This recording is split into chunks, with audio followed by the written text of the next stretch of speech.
We're here today from the Things and Stuff basement at my friend Rob's house. Hello. Rob just started up his YouTube channel, what, about a month ago now? Something like that? A couple weeks, yeah. And you've got about 10 videos out there now, something like that, somewhere close to it, with yeah. shorts and everything.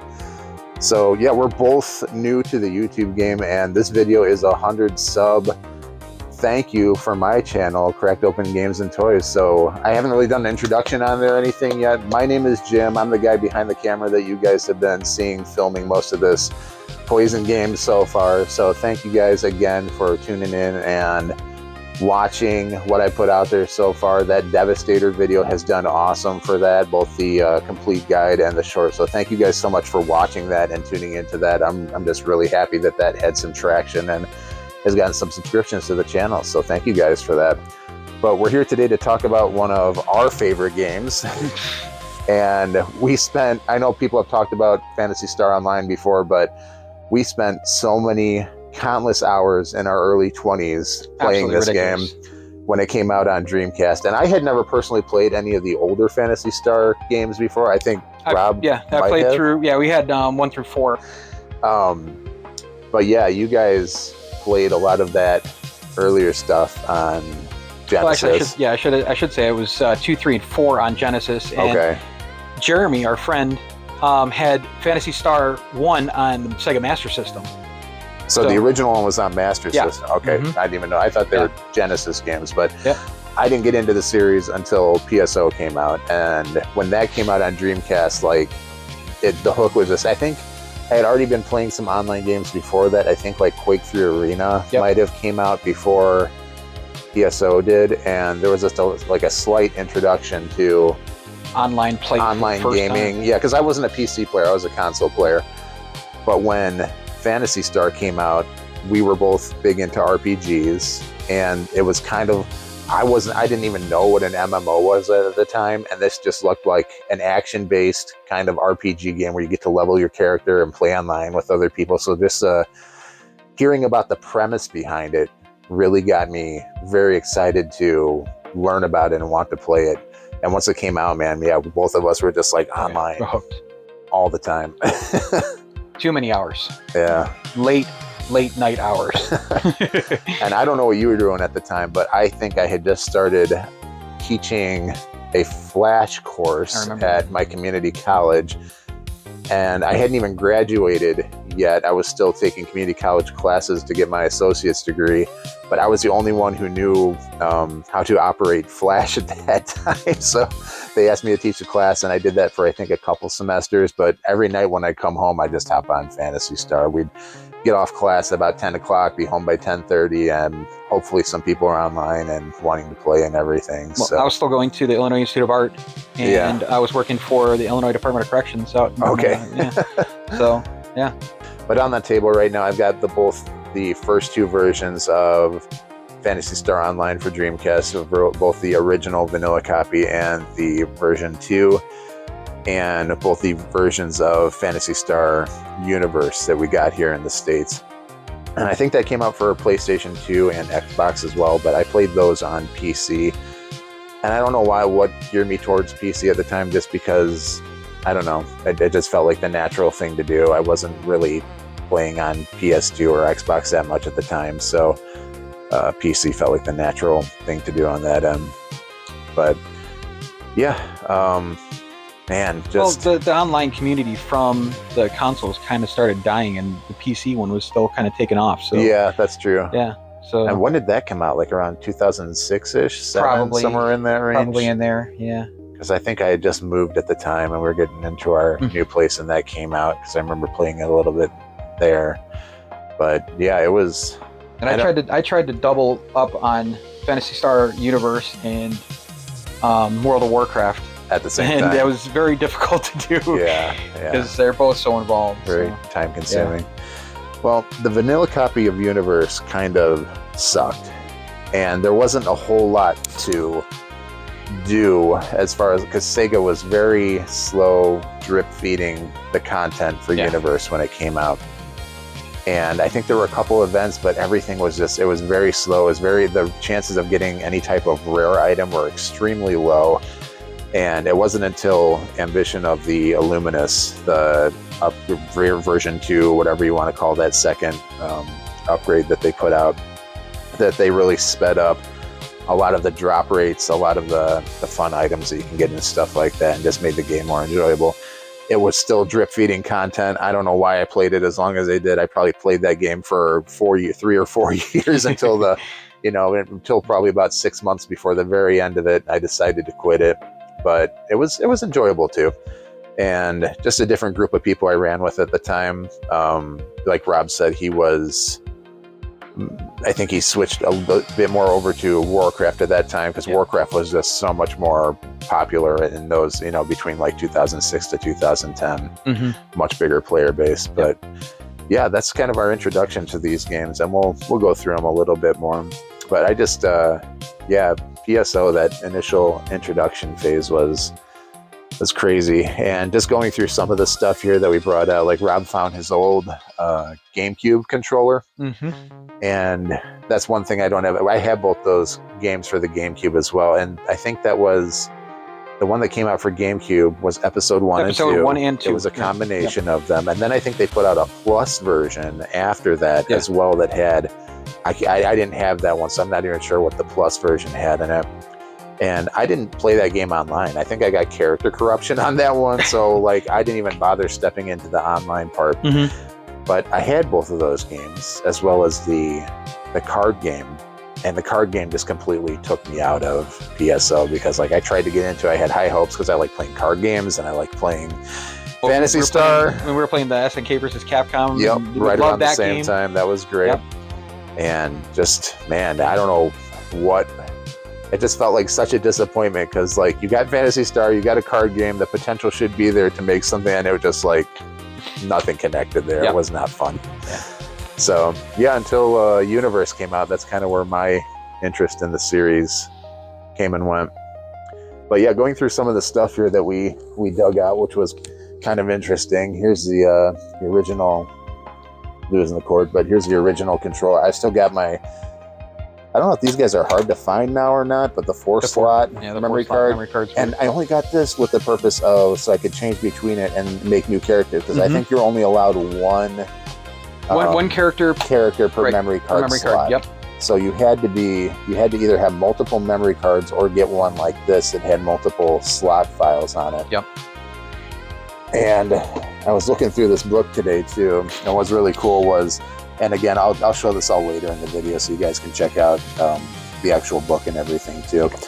But I found old printouts, and this is from 2003. And this is really cool because it's got a section ID guide of, I don't know if you guys have actually played this game, had combinations of numbers, I guess, that you could, oh man, your section ID can be customized by looking at your name. So it was based off of your name of your character, and those combinations together would give you a different section ID.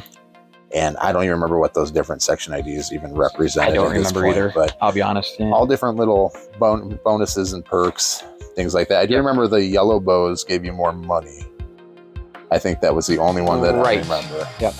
More coins, which were kind of pointless. But and then I've got another printout for a mag feeding guide from PSO World of all places, from again 2003. And yeah, just really cool to see that. And I think what we would use these things for, we'll get into that in a little bit too, was the game sharking stuff. But yeah, this is kind of a guide to get your mag way up to where, or even beyond with the Game Shark, where it could possibly be. So just cool to find like some old printouts of those things in here, mixed in with the actual guide that I like. Everything that I used to play this game with was all still in the same place. But yeah, as far as like our experience with the game, I think we both legitly got up to whatever the level. Yeah, we maxed out. We maxed level. Level 100 characters or whatever. And we were trying to get all the weapons all maxed out as well and everything like that. Whatever we could find. Yeah. And we started trading, and we had a trade guild. Well, what ended up actually happening is we had an accident that happened. I think I remember what you're talking about. And the power tripped on one of, I don't know if it was my system. But before that happened, we already were trading. We were already. I guess we were already trading. We had very few limited items and stuff like that, but we were making progress. We were getting some rare items, and between what Rob was doing and what I was doing, we were amassing a pretty good little collection of things. But yeah, go ahead. I'm sorry. Yeah, and I don't remember if it was. I think it was mine that I pulled the power plug on it somehow or another. I tripped over it. It was not mine. It was you. And we were in the middle of a trade. Yeah. And I'm like, I called it. We were on the phone like the whole night too, because this is the only way that we could talk. We didn't have Ventrilo. We didn't have what do they use now? Discord. This Discord and stuff like that. We didn't have anything like that. So we were hogging our phone lines. We were hogging on 56K. 56K dial up. Yeah. So I'm like, I'm logging back in. So I log back in, and all of the stuff that I had just traded to Jim was still in my inventory. And I asked him, I'm like, do you still have all your stuff that I dropped? He's like, yes. Yes. And I'm like, dude. I'm like, I don't have it. Well, it was still on the floor or whatever. It is in the room. It's in the room. It's on, was it Pioneer 2? It Pioneer is on 2. Pioneer 2. I don't have it. I didn't pick it up, but it's here. And things just started clicking. We're like, dude, whoa. We've got something that's going on here. Yeah. And we started testing. Something good is going on. Yeah, something good's happening. We're like, okay, so I'm like, I've got all this stuff here. All the stuff's there.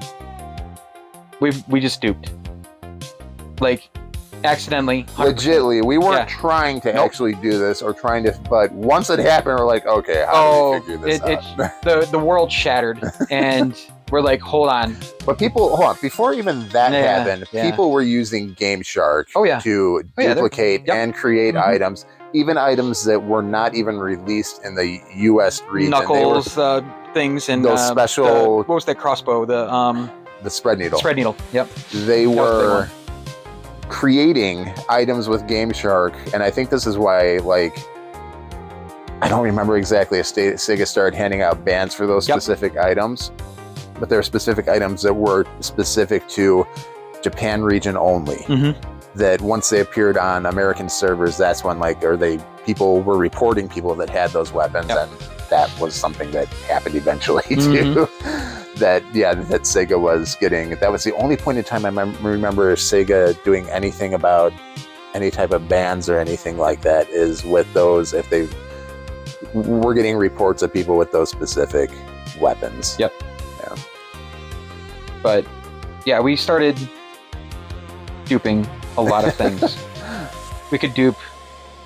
I mean, and you've only got a certain amount of time. We figured this out. It was a window. We literally had to dump everything really quick, pull the plug out of the system, plug it back in, log back in, and everything was there.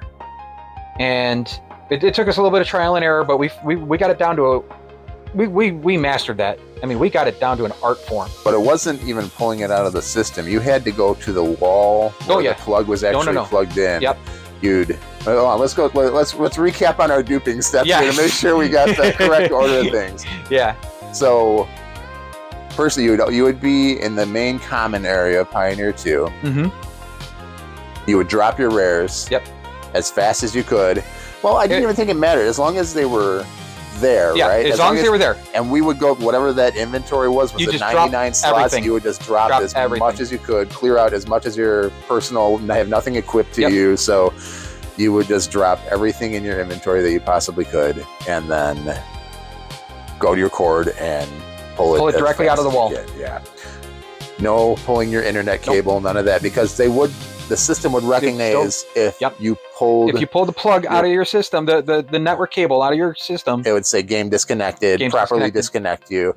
Your items would still be there, but they would be removed from your inventory. But pulling the electrical cord from the wall would somehow create a bypass where you would still have that stuff on your memory save, and it would create a duplicate file for the person that would be on board Pioneer with you. So we ended up just with rooms full of everything. I mean, Meseta everywhere. I mean, it was absolutely ridiculous how much stuff that we had everywhere. But what was really funny is that we would try to be trading for other things from other people, and they would steal from us because that was a big part of it. And we laugh at them. Let's go back. There was no legit way in PSO to do. They didn't factor in a trade economy. No, the trade was amazing. So your trade, if you're legit, or we're a legit PSO player back then, your trade process to other people too, because everybody that was trading was doing the same thing, would be like you would be X amount of paces away from the other person. There'd be a distancing going on. You would both drop your red box to make sure, but it was like it has to be a red box. Yeah, because if you drop something, they know it or whatever. But like if you both drop red boxes, you both know that at least something of value was on the other side. And then you'd cross paths and go. So then you cross them over and grab whatever was there. But if the person got too close to you with or start backtracking, or to go back to your idea, like, oh, what are you trying to do, man? You're trying to steal on me, like. So, but people would try, online gaming. People try whatever they want to do, and there was a lot of legitimate, great trades, But then there was those guys that would. Drop like, the cheesiest sword or something like that. And, you're expecting DB Saber. Yeah, DB Saber. And then, we were expecting, spread needle or something like that. And, and then we'd, it sucked when you were actually legitimately trying to get something. But after we were duping and everything like that, we would laugh at them. Yeah. And they'd be, what's so funny? And we could literally go buy them, drop like 15 of the same thing, and then pick them all up. This is funny. It'd be like, that's funny. And he's just like, wait, what? Yeah. You didn't steal anything from us. It didn't matter. But then I also remember that going back into the banning thing, you got, and I wasn't there, so you'll have to talk about this one, but I remember the fallout from it was you, like, I think you called me and legit on the phone line and said, I got banned. Yep. Like, oh man, what's going on? What happened? And you can tell your story, but you did get legitimately banned. I got legitimately banned from Sega. Yep, they completely killed my account.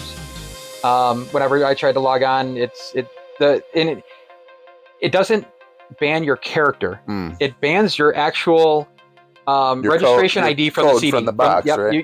It's the CD box and everything like that. Yep. So I don't want to show. You don't have to show your code, but there is a code on the CD. Go online. It's none of the. No, it's in the. Is it in the instruction manual? It might be in the instruction manual or something like that, but it's somewhere. It's somewhere in there, and it's an actual like long digit code, and they banned it, and it said that that I forget exactly what the error message was on the screen or something like that, and I'm like, son of a. But it was like a legit ban message. Like, you are banned from Sega. Yep. Thank you. Try again. So at that point, you did try again. I did try again. So I ended up, and I don't suggest ever doing this, but I was a dumb kid. I bought a new copy, and I returned that one back, the banned one, to Babbage's. Well, that was also because they had some ridiculous. We're in 2025 now. The return policies back then in the early 2000s were ridiculous. I think they gave you like a 90-day window after the game came out to return your copy. So you still had a receipt and stuff. You just went back to the store and got another copy. Yep. I went and got a new copy. Thanks for the ban thing. And then I returned that one and said, I forgot, like, oh, no, it's just a duplicate copy or something like that. It's for a gift or whatever. And they're like, oh, okay, cool. Yeah. Even though it was open. If it was, I know, shortly after around that time, they were making sure that anything that's been opened was not returnable. But again, this is still before a lot of, you're responsible for the way things are today. Yep. And I ended up... Got your new code. I got my new code, got back in there, and at that point, we were using Game Shark. And I just that initiated you. We were good up until that time. Once that had happened, and once somebody we put a vendetta on Sega. Let's go back a little bit more. What did the person?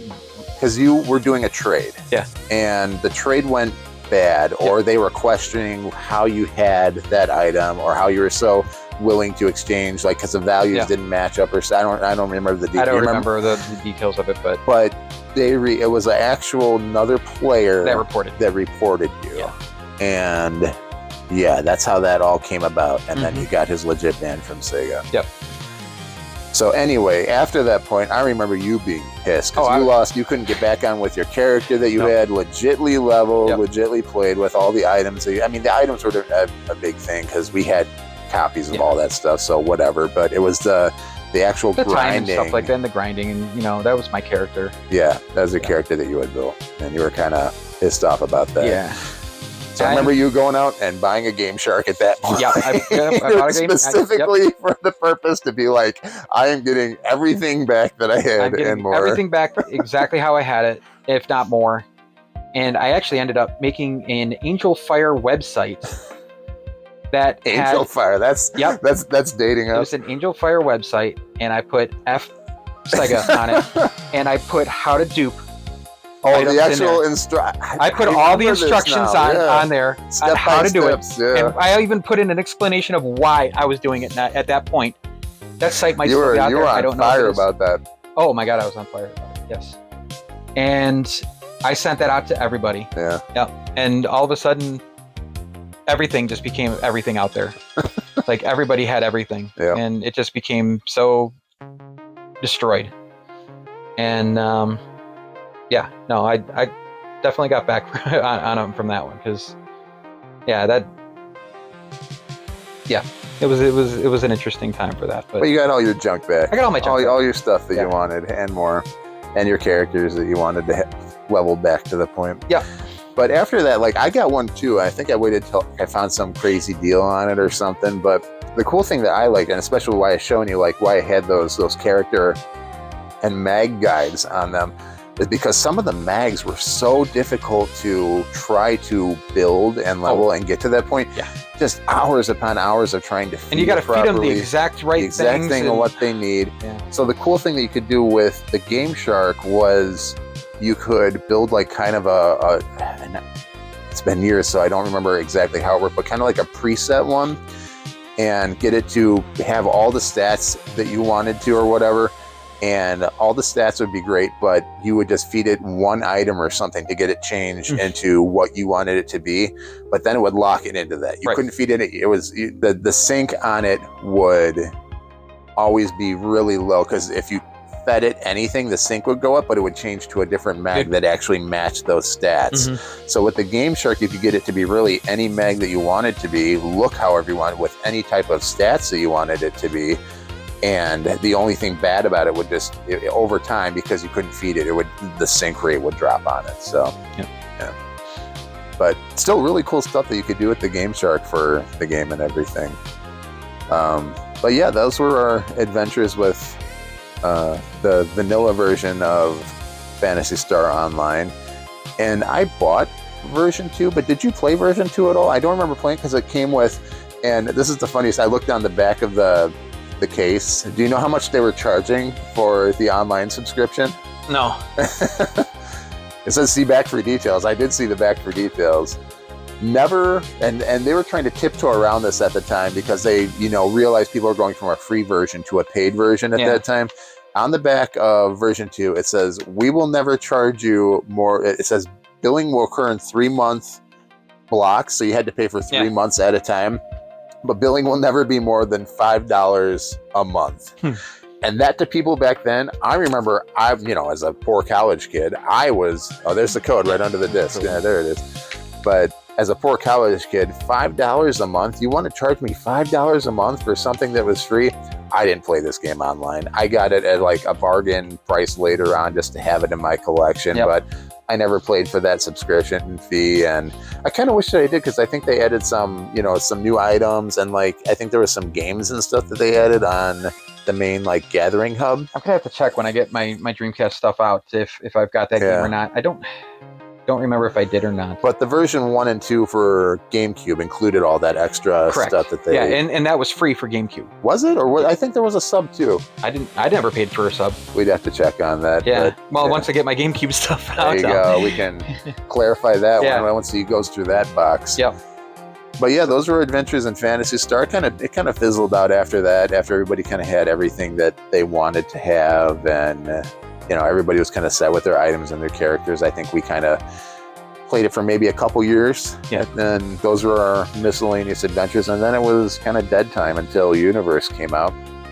And Universe, me and Rob, I remember we played a little bit at the very beginning of it together. Yep. And then I think, again, he kind of went more towards the Warcraft side, and I stayed with Phantasy Star just because I didn't really want a big blown up MMO like that. Like, I wanted something still more action based, and just seeing all those, like, all the different like status bars at the bottom of your screen and stuff, that just turned me off of Warcraft right away. I like the simplified, like, I got 4 or 5 things that I can do, and that's... In all fairness, I had ulterior motives in World of Warcraft. I found my wife in World of Warcraft. There you go. Yeah. That all worked out for you. Yeah. So it definitely did. Now you know why he was playing World of Warcraft. Pretty much. So, but yeah, no, it was still a really fun game though. I mean, they really did do a good job on it. One thing I think really stood out for me about Universe was not so much like the gameplay was cool and everything too, and I think they, at least in my opinion, I think it was a good progression of online. But I think the community aspect, as far as like the cut-in chats that you could do and come up with all these like cool like little emotes and stuff for your character, I don't even think any game still does that or got close to it, because it's literally just spam all across your screen, and it's wonderful. It's like you have to be a certain type of gamer to appreciate that. But the lobbies, and even in game when you'd have, you remember what Universe went up to? Was it 4 people before? Was it still 4 player, or they go to 6? I thought they went to 6. It might have been 6, yeah. But whatever the parties were, just the amount of like your whole screen sometimes would just be littered in stuff people were saying, and then these cut-in chats would show your characters' faces doing all these different emotes and everything too. It would just be wonderful. And that was one of my most memorable things about Universe, I think, was just all the community and stuff that you'd make, and just finding other cool people to talk to and stuff. And Ventrilo, that's how I got suckered into that, is there was a group of other players I got to meet with at the time who had a Ventrilo server set up and everything. This was before Discord, guys. Like, we're dating ourselves here, but yeah, Ventrilo was just basically a microphone showing the player, and then a group or a room name showing what room you're going into. And you had to subscribe to a server that or give somebody would give you a link to their server.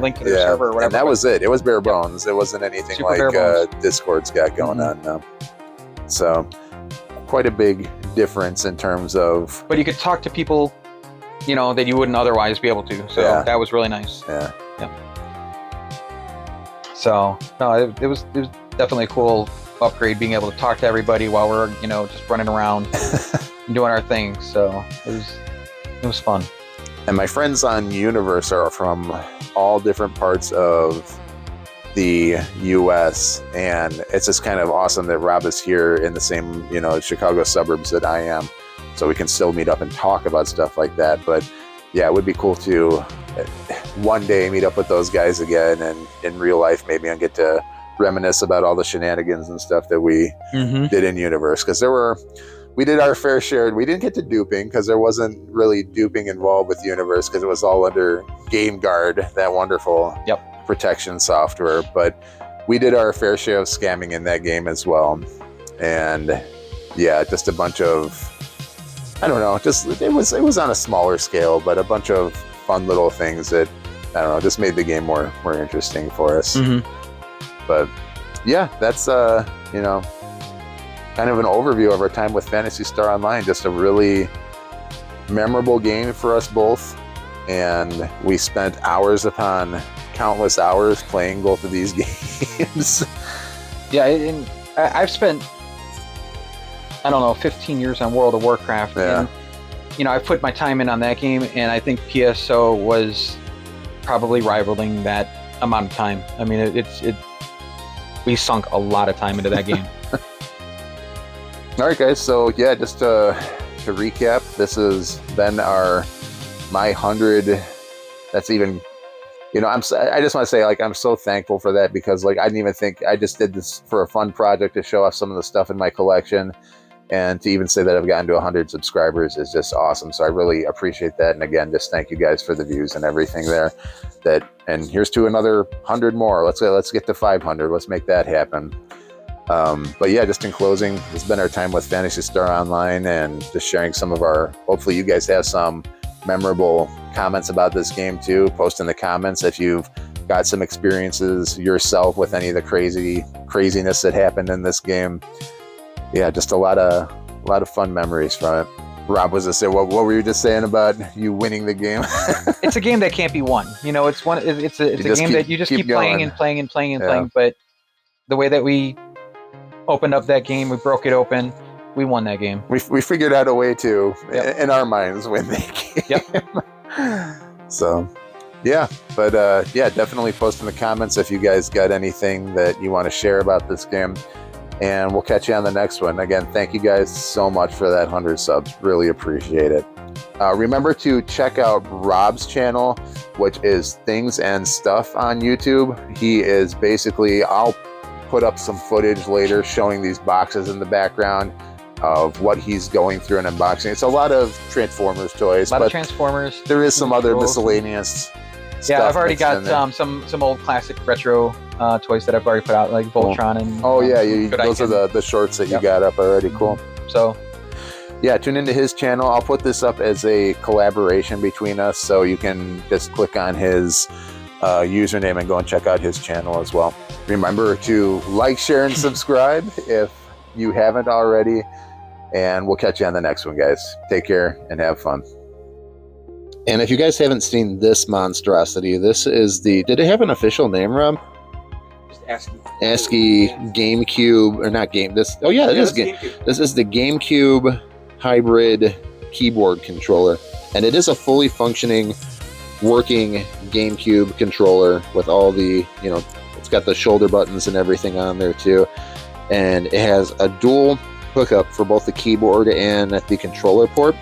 But it is all one unit. This does not come apart or anything. This is what you'd be playing with if you wanted to play PSO on GameCube and talk to people and play at the same time. It was do you remember what the retail cost on this thing was? Was it like $100 or was it more than that? I thought it was around 100, and I think I ended up paying for about 80 of it or something like that. But this is back in early 2000s money too. So I don't know what this thing goes for today. Probably a couple $100, but it's probably right there on par with what he actually paid for it at the time. Really cool controller though, if I could go back in time and grab one of these for, a decent price, I probably would have too. Cool little accessory. And here were the two Dreamcast keyboards. Mine's on the bottom, the Sega Net one, and on the top is the Dreamcast one. As you can see, they're very slightly different. This one's got like a bigger space bar on it here, and the molding for this one up on top is slightly different too. So they are just slightly different keyboards there, but both serve the same purpose. They're both Dreamcast keyboards. And you have no idea why they made a running change on this, or which one is the earlier. I'm assuming the Dreamcast one is the earlier one, and the Sega Net came after, but I have no idea. Around the same time. Yeah, we did. And they're both Sega. They're both Sega, officially Sega licensed. So yours is a little bit more gray, also. Mine's a little bit more like off cream color. Yeah.